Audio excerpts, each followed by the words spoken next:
More video of Trey Lance throwing just came out, and it's a little discouraging. He's at TCU right now, and now you can see his full body when he throws. Before, it was just his upper body. And I'm looking, is his upper body and lower body in sync? Is he locking out his front left leg before he releases the ball? That's the whole key with him. And now you can see it, and he still is. He's still locking out his, at least in the clips that were posted. And I'm thinking those were probably the best throws. I mean, wouldn't you assume that? This is why it's important. I've broken it down before, but when he locks out his front leg, the lower body's done. All the work after that is with the upper body. And just you can find the videos online. Pause when you determine that front left leg is straight and just look at where the ball is. Look at where his arm is. A lot of times the ball's behind his head. So to get the ball to the release point, he has to sling it with his strong arm. He has to really muscle it, which he can do. He's been doing it his whole life, but it's going to lead to inaccuracy, arm fatigue, and eventually injury. It's what he needs to fix. Jalen Hurts fixed this. Alex Smith back in the day fixed this. Trey Lance can fix it. It's early in the offseason. He's been rehabbing a broken ankle for a long time. It's a process.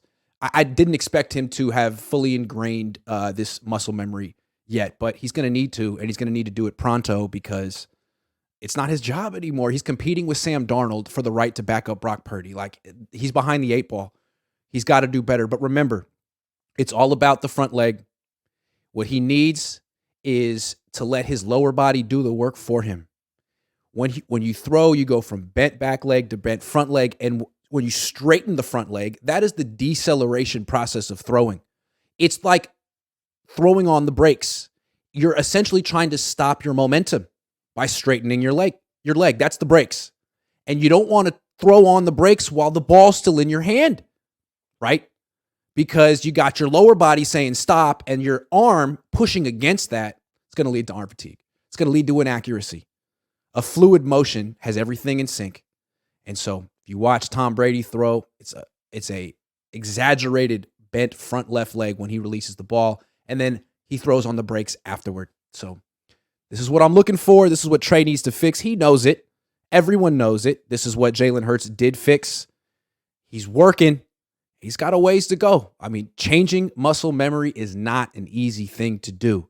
Fortunately for Trey, he hasn't played as much football as other quarterbacks his age. So he really shouldn't have the same type of muscle memory as other quarterbacks. Like Colin Kaepernick. Remember, he had the long baseball pitcher's windup. There was no way he was ever going to change that. He'd been doing it too long. He'd had way too much success in the NFL playing like that. It was never any incentive. It was too risky, scary, whatever, to try to do something a totally different way when he'd had success doing it his way. Trey hasn't had success doing it anyway in the NFL. He's a blank slate, and he's going to the coaches who are telling him what the right things to do. So it's a process, and he gave us, thankfully, a peek into the process. I appreciate it.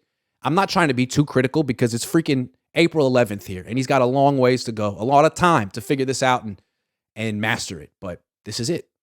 Watch the video for yourself. Pause it when you feel that front leg has reached full extension, and to just look at where the ball is. It should be out of his hand at that point, but it's not.